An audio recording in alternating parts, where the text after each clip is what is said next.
that like button if you like the video. Subscribe if you love it. And leave your comments and questions in the comments section.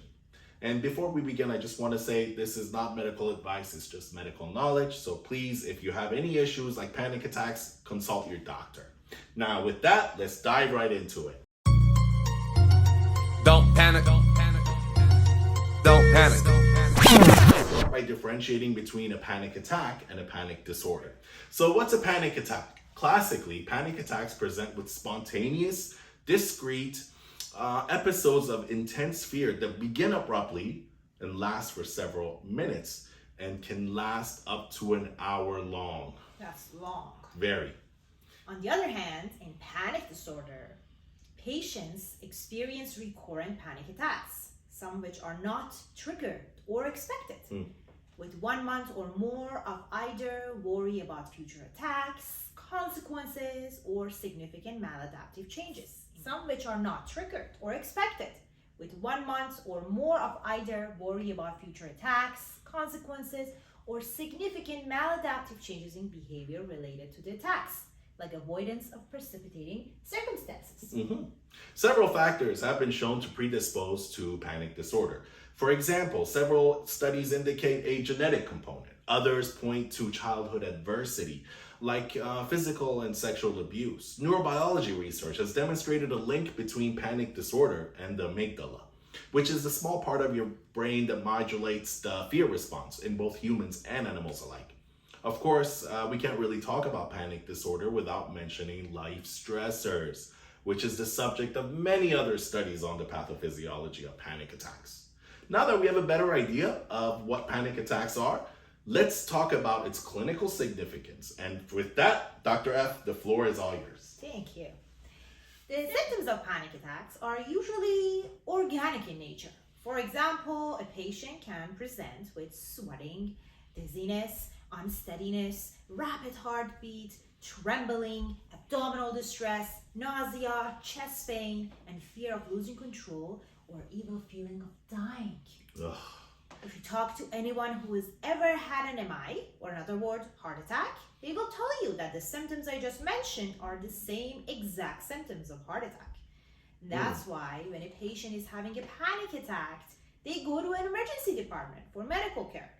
Also, patients with continuing frightening symptoms of panic disorders are often unsatisfied following a negative general medical workup and repetitively go back for care, resulting in a high medical service utilization, increased unnecessary medical visits, unnecessary medication, and even increased costly testing to rule out unexplained somatic symptoms. So then what do we do in a case where a patient is having an acute attack? What is their first step? Well, believe it or not, the best thing to do for an acute panic attack is just simply relaxation techniques.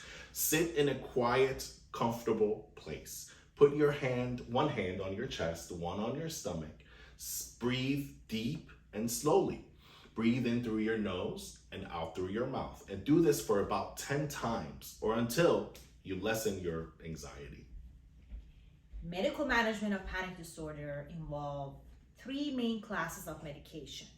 Long-term, you can use antidepressant medications such as SSRIs, a group of them are sertraline, citalopram, or paroxetine, or SNRIs such as venlafaxine.